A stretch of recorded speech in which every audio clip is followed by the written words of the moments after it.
Das Märchen von der Fährifee. Es war schon mal am Frühlingstag, aber leider ist der Frühling in diesem Jahr nur im Kalender vorgekommen.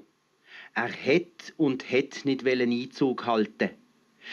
Zwar sind die Bäume und Sträucher saftig grün, aber die Pflanzen haben nicht blühen.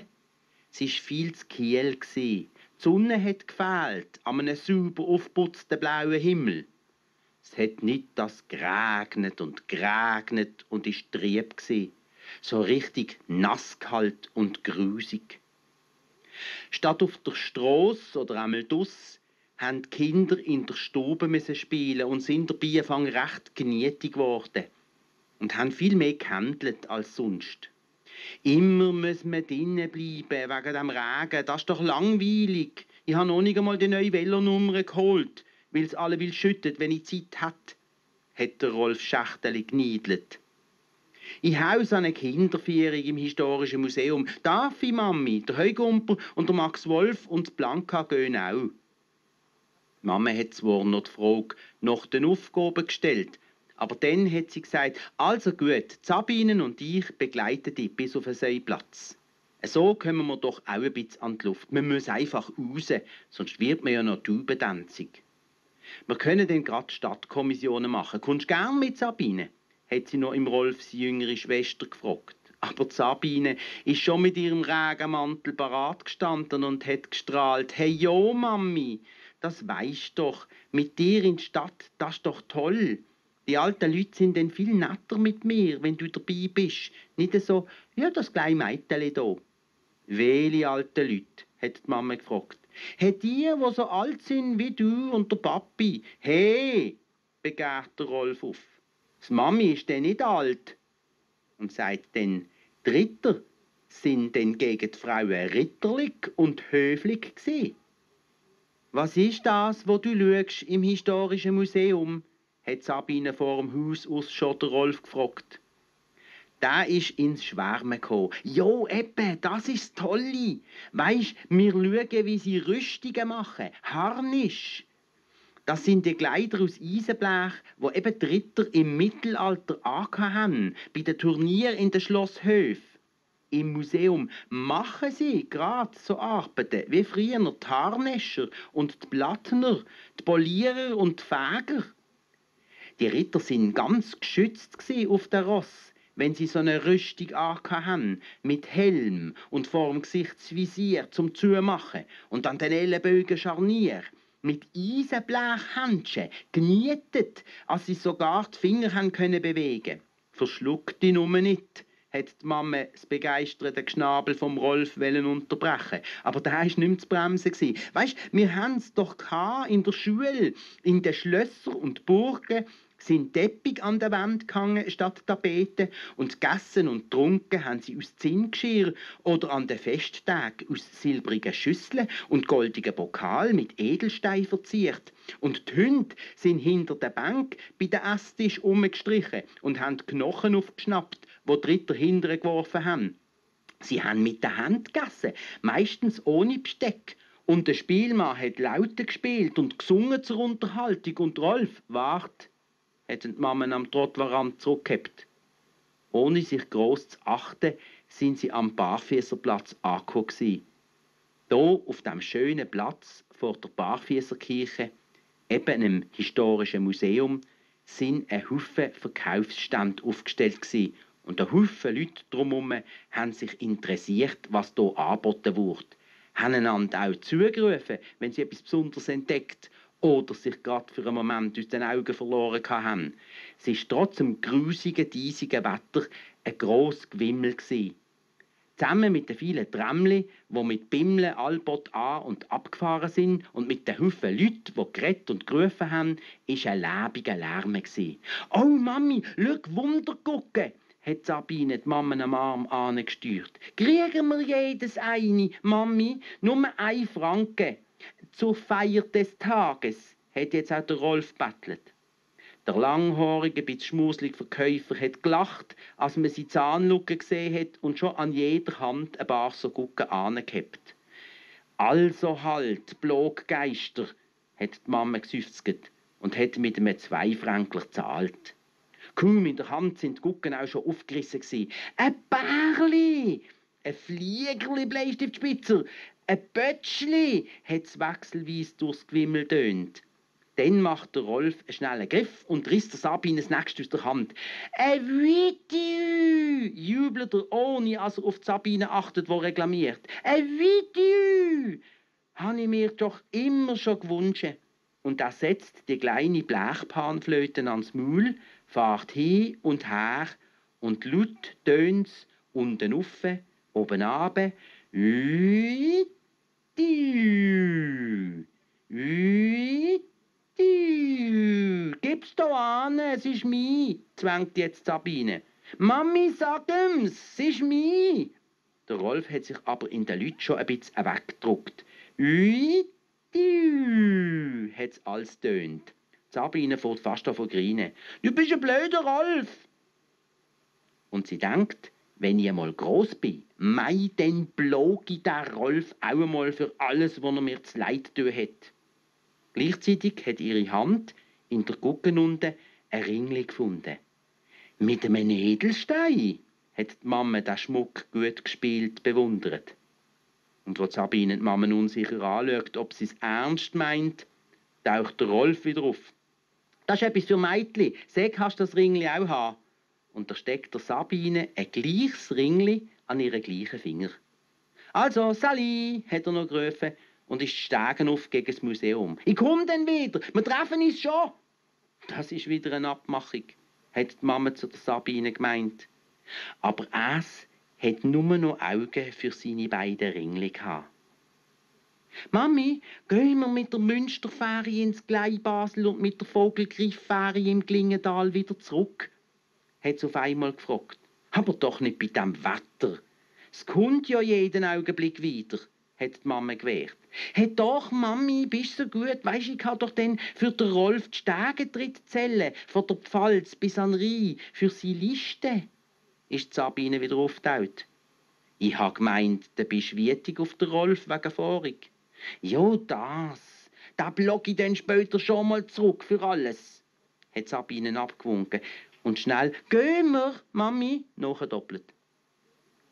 Die Mama, die froh war, als die Schwester im Bruder nicht nachgetragen hat «Also gut», gesagt und am Eingang von der Strasse aufs Strassenschildli aufgezeigt. Sabine hat gelesen «Streitgasse» und gesagt «Oh, das ist ein Zufall, gell, Mami?» Sie sind oben in Münsterberg eingebogen am Brunnen mit den Drachenwasserspeier und den Delfin auf der Säule vorbei. Dann hat Sabine die Mama an den Eisenbahnbuchladen geführt und zoberst auf der linken Seite zum Bild an der Wand aufgezeigt.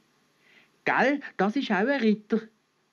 Die Mama hat ein bisschen verträumt gelächelt und gesagt, «Der alte Stadtpolizist, Sabine, schau, wo die verliebten Bärli nicht sehen und stören will. Weisst du, im Kästchen unten dran stehen alle Baslerinnen und Basler angeschrieben, die heiraten wollen. Es heisst ja hier auch Eheverkündungen.» «Aber da hat's Ritter, am Münster!» greit Sabine einen Moment später, der Kopf vom Aufschauen ganz im Knick. «Schau, der Ritter Georg hat ein Harnisch an, Mami. Und König und Königinnen hat's da oben. Schau, ein hebt ein kleines Münstermodell und einen Pokal. Sabine ist ganz in den Eifer gekommen. Bis auf die Pfalz hintere hat sie der Mama aufgezählt, was für Gestalten aus den früheren Zeiten sie sieht.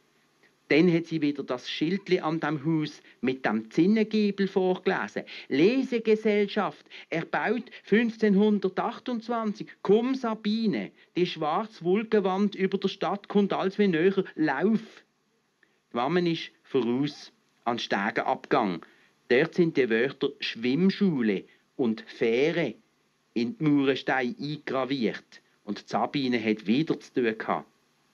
Die Turmuhr am Münster hat mit 2 Hellen bim bam die halbe Stunde geschlagen und sie haben beide über die Steinmauern ab aufs dreckig braune Wasser runtergeschaut. Der Rhein hat sich richtig durchgewälzt. Dann das Stegentritt zählen.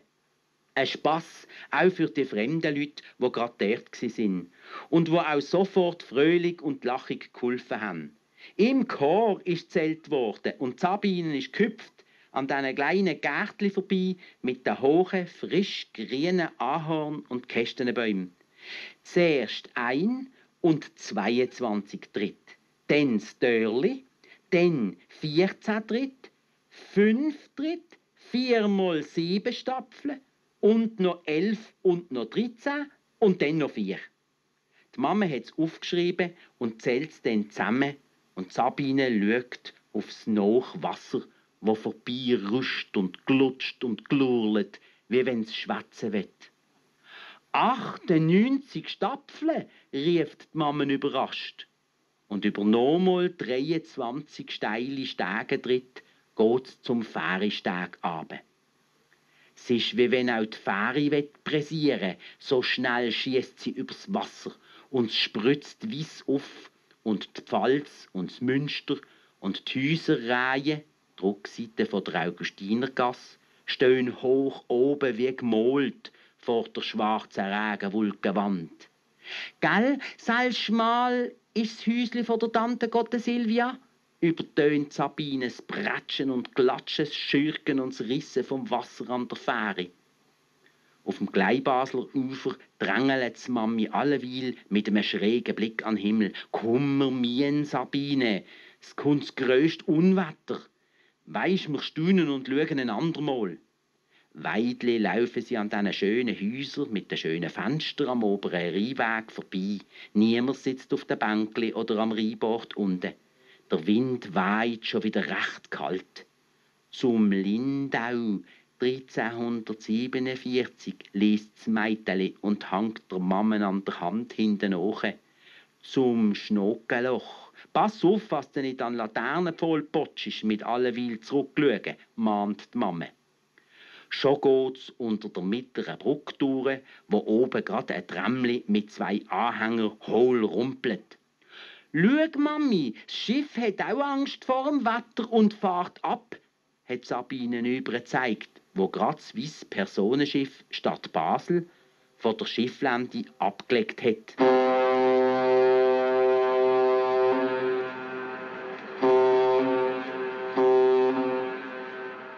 Hat's tönt, wie wenn's laut hat riefen, «Gönt heim zu». «Schau, der Walti Zimmerli kommt mit der Fähre vom Grossbasel her. Also komm, wir rennen, Mami.» Auch Sabine hat der Fährimann, der Walti Zimmerli, kennt, vom Papa her. Und sie hat ihm fröhlich die Hand gegeben beim auf die Fähre steigen. Aber hat nicht einmal das Namensschild Vogelgriff können lesen. Der Steg und die Fähre haben bös geschwankt. Und auch die Mama hat ihm beim guten Tag, Herr Zimmerli, die Hand so lang gelassen, bis sie am Schiffsbänkli zu war und sich dort hat können heben. «Ja, jetzt kommt denn meine Sprutz», hat der Fährimann mit einem Blick auf ihn prophezeit. Auch er hat ein bisschen die Achseln aufgezogen dabei. Es ist auch dunkel geworden. Der grau-schwarze Himmel ist fast auf die braunen Gewaltswellen und das kleine Nussschalenfähreschiff abgestürzt. «Mami, hoffentlich hebt das Seil», hat Sabine noch zweifelt. Dann sind sie unter das Schiffsdächli, wo der Fährimann von hinten führen. «Ja, das hebt schon!» gekrächzt hat. Die Fähre ist aber noch nicht weit auf dem Rhein aus, ist die schwarze Regenwand plötzlich vor ihr gestanden. Es hat ohne zu tröpfeln grad gesträzt und geschüttet wie aus Kübel. Sie war wie ein Vorhang so dicht und wallig. In richtigen Schütt hat's der Regen übers Vorschiff peitscht. Im Halbdunkel vom deckten Teil auf der Fähre hat die Mama gemerkt, dass sie zwei ja die einzigen Passagiere sind. Sabine hat sich an sie angedruckt und fragt mit seinen Händen zusammen. Dringli geht um durch den Kopf, was sie so wieder gespürt. «Da, ein heller Blitz zuckt durch die schwarze Wand! Sabine, gibst Mami!» «Hey, no!» brüllt der Fährimann in Donner und Sturmwind und Regenschütt lärmen und trampt ein paar Schritte vom Rudern wegführen. «Herr Zipp!» fährt's der Mama raus. Aber schon ist alles verwandelt. In einer vornehmen, königsblauen Uniform mit goldigen Börtli und goldigen Knöpfen, in weissen Händchen und in einem quergetragenen Harlekinhut mit Bölleli macht der Herr Zimmerli eine Verbeugung und sagt, darf ich Ihnen die Fährifee vorstellen? Sie kommt nur in ganz besonderen Stunden auf die Fähre, zum jemanden abholen in ihre Stadt. Die Mama und Sabine haben ihren Augen nicht getraut, sind ganz blendet gsi. Aus dem dunklen, schwarzgrauen Regenvorhang, wo alles noch schwer und faltig vor der Fähre gehangen ist, aber jetzt aus weichem, dickem Sammet war, hat der Fährimann, der Herold, an der Hand einer strahlenden Frau rausgeholfen. Mit einem Schrittli ist sie in ihrem blendig weissen, luftig langen Rock, übersät mit roten Punkten, aufs Vorschiff gekommen. Auf dem Kopf hat sie einen riesigen Turban getragen und ihre Halskrallen aus Gold haben nur so gefunkelt. «Kommet, es pressiert!» hat sie mit einer feinen, lieben Stimme gesagt, sich umdreht, der graue Vorhang am Zipfel wieder aufgehebt und der Mama und der Sabine mit einer Kopfbewegung das Reingehen befohlen. Wie im Bann sind die beiden Hand in Hand durch den Vorhang und gerade auf einen Platz mit einem grossen Brunnen zu stehen gekommen. Der Boden war mit Besetzesteinen gepflastert und auf dem Brunnenrand sind Holzzüberli mit Wäsche gestanden. Die Frauen am Brunnen und die Männer, die gerade mit einem Fuhrwerk durchgepoltert sind, haben ganz altmodische Kleider angehabt. Das schwere Fuhrwerk, ein alter, grosser Plachenwagen mit riesigen Speicherrädern, mit Fässer und Kisten beladen, ist von 6 Ross im prächtigen Ledergeschirr gezogen worden. Es war ein Hü und ein Hottgeschrei von diesen Fuhrknechten und von den Männern in Brustharnisch, die so lange Lanzen getragen haben. Auch die Frauen am Brunnen haben gelacht und geschnädert. Die Häuser, alle ganz ineinander verwinkelt um den Platz herum, sind nieder mit Türmli und Zinnen, mit Erker und spitzigen Dächli. Die farbigen Ziegel haben glitzert und die kleinen, tiefen Fenster sind aus lauter runden Butzenscheibli gemacht gsi. Auf den steilen Dächern ist manch Chemie gestanden und oben auf dem Hügel, erst jetzt hat Sabine gesehen, hat ein mächtiges Schloss mit Türmen und von den Mauern halb verdeckten riesigen Burghäuser, Kapellen und überdachten Sälen thront. 2 Ritter, auch panzert und mit Lanzen, haben jetzt auf einen Wink von der Fährifee ihre 2 Schimmel angefeiert und der Mamme und der Sabine in den Zettel geholfen. «Schnell, es pressiert!» war wieder das Losungswort. Und im Hui sind die Ross wieder durch die Luft und schon mit ihren Ritter in die Schlossvorhalle reingetrappt. Flinke Jünglinge in schönen Seidenkleider haben ihnen runtergeholfen und sie mit ein paar Schritten in einen grossen Saal geführt. Oh, ist der Sabine rausgefahren vor Bewunderung und Schrecken. Der prächtig ausgeschmückte Saal mit den roten, schweren Vorhängen, den goldigen Säulen und den Pflanzengruppen in den Wasserbecken, mit dem Marmorboden und einer geschnitzten Holzdecke, ist hell goldig beleuchtet von ganzen Reihen von dicken Kerzen auf hohen, schweren Kerzenstöcken. Aber der Schrecken ist dahergekommen, als alle Leute im Saal ganz schwarz angelegt sind. Vorne in der Mitte ein Kreis von gewaltigen Holzsessel mit so schwarzen Männern drin und ringsum viel niedere Bank mit alles schwarzen Männern drauf. Es ist höchste Zeit, dass du kommst, Sabine, Hat sie's gehören hallen durch den Saal. Und wie auf Kommando haben sich alle die schwarz angelegten zu ihr umgedreht. Aus dem Augenwinkel hat sie gesehen, wie die Färifee den Arm um die Achsel von der Mama legt. Und komm dafür zum Gericht, hat die starke, tiefe Männerstimme wieder gerufen. Und die Färifee hat wieder mit dem Kopfnicken gesagt, «Gang!» Allein ist Sabine in den Kreis von schwarzen Männern führen.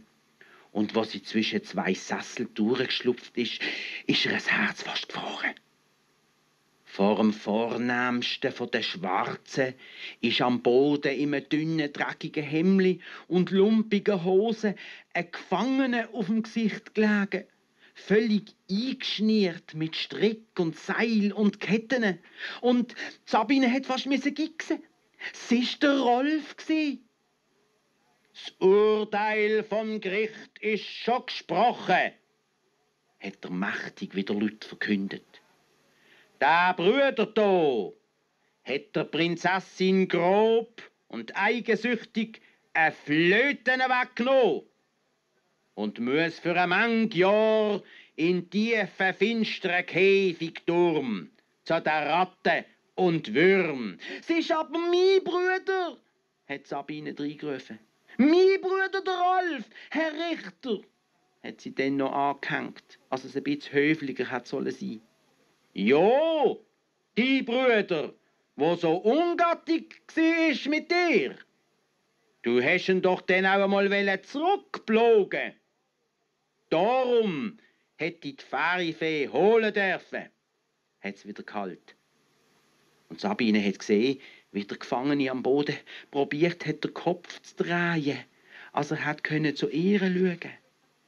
«Was soll ich auch machen? Was soll ich auch machen?» hat Sabine gedacht und in sich gewimmert. Sie ist doch dem Rolf nicht mehr böse wegen dieser Panflöte auf dem Barfi. Sie hat ihn auch nicht mehr zurückblogen für alles, wenn sie dann einmal gross wäre. «Färifee, hilf mir doch!» hat sie verzweifelt hinter es zugerufen. «Nein, du musst entscheiden und der Bruder strafen!»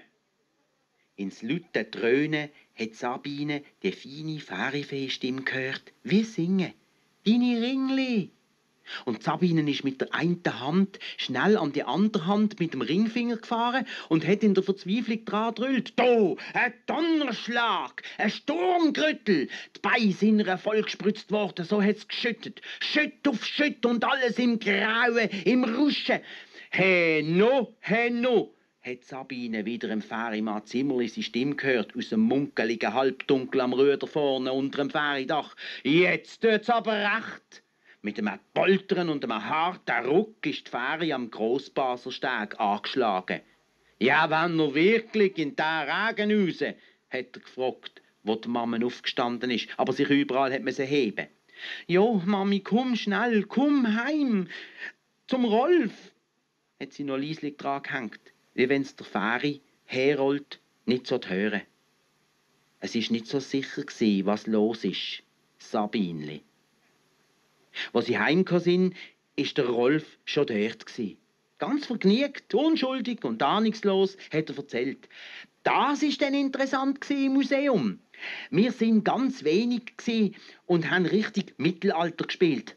Einmal haben wir die anderen, wo Ritter gsi sind, mit Seil und Ketten gefesselt und vors Gericht geführt.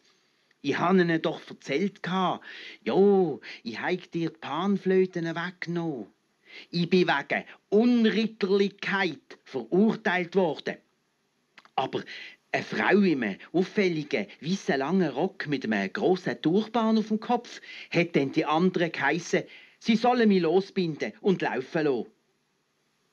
Da haben sich die Mama und die Sabine einen langen Blick geschickt. Und die Mama hat ganz fein den Kopf geschüttelt. Ein paar Tage später, der Onkel Erich war gerade bis Schächtelis, sind 2 Sachen passiert.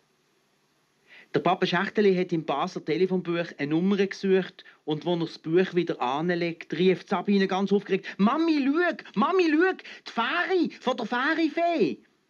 und hat auf die Foto vom Buchumschlag gezeigt. «Darf ich das Bild haben, Papi?» hat sie bettelt. «Los, im Mai gibt es ein neues Telefonbuch. Dann kannst du es dir abschneiden. Wahrscheinlich machen das dann einen ganzen Haufen Kinder auch.» Aber weil Sabine mit der Hand mit den 2 Ringli aufs Ferienbild gezeigt hat, sind sie auch im Onkel Erich aufgefallen. «Zeig mir einmal die 2 Ringli», hat er Sabine bittet. Er hat sie Lupen aus dem Schieletäschchen genommen und ins Auge geklemmt. Er war nämlich von Beruf Uhren- und Schmuckhändler. Es hat ihn halt auch der Wunderguckenschmuck interessiert. Nacht. Sabine war schon im Bett, wo der Onkel Erich gegangen ist, hat er die Mama gefragt: «Du Lotti, meinst, kann ich die Ringli mitnehmen für eine genauere Briefung?» Beide Steinli sehen genau gleich aus. Ich müsste mich aber schwer täuschen, wenn nicht das eine davon ein ganz wertvolles wäre. Ägst das, was der Rolf der Sabine geschenkt hat?